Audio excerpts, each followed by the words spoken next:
Throughout the coronavirus pandemic, we've heard a lot about those who've lost a lot, but not so much about those who've made the most of the situation. Scott Thuman reports. Just outside of Frederick, Maryland, as the dawn has yet to break and most are still asleep, there is a flurry of activity at Moon Valley Farm. Joe, I've crossed off Nina May here.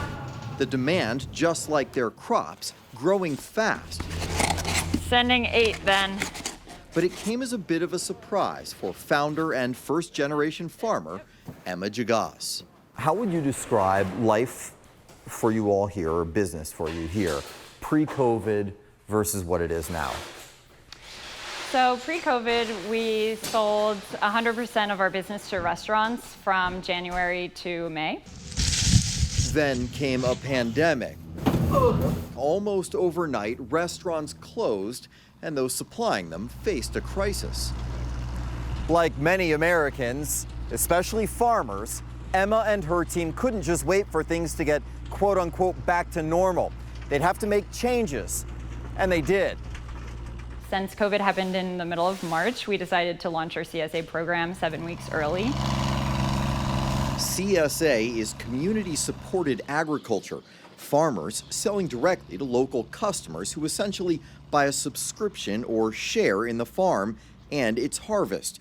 Members get these boxes each week, packed with fresh produce that changes with the growing season. Now let's hope that Joe can fit this all in a van. Here, sales came flooding in. Customers doubled from 250 to 530, with another 200 now on a waiting list. Why is everyone suddenly lining up to get personal direct service? In the beginning, the grocery stores were scant and scary places. I think people were starting to realize how many germs go into, especially the produce aisle, where it's an open market and a lot of hands are touching the same produce. You know, you touch one and put it back down. And people started really thinking about that and opting out of that option.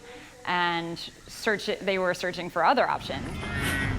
And as large-scale producers, especially food processing facilities, have had to cut back or close, small farms across the country seeing a true rarity. What they're growing is actually sold before it's even picked. What does that tell you? Well, that I think people trust local farms, that they wanted to decrease the chain from grower to eater to themselves.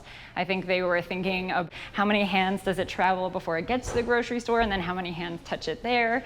And so people were really interested in just shortening that chain, knowing the farmer and trusting the person behind their food.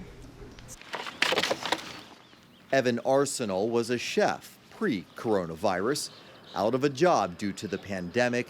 He's now on the other end of seeing where ingredients are grown. I guess it's like the silver lining of COVID is that a lot of people had to make some serious changes to their life. And for me, that was getting into farming. But do you think we're seeing a shift that will last for years? Oh, absolutely. I really do feel like it was kind of a wake-up call where we have, heavily industrialized the food process, where it's like all these centralized. It's just not, it's not really sustainable. What do you see as the industry of small farming as a result of all of this? Well, I think small farms can and will change the food system. And I think that this is an opportunity, combined with educating our new customers, to really make that change happen faster. All right, so pretty much everything is ready for you. Adding customers and employees, not just surviving, but thriving in a time of COVID. Are people seeing more of this outside of Maryland too? Well, we are seeing it, and now all across the country with some larger farms, they are seeing community-supported programs growing, and with waiting lists too. Thanks a lot. Very interesting.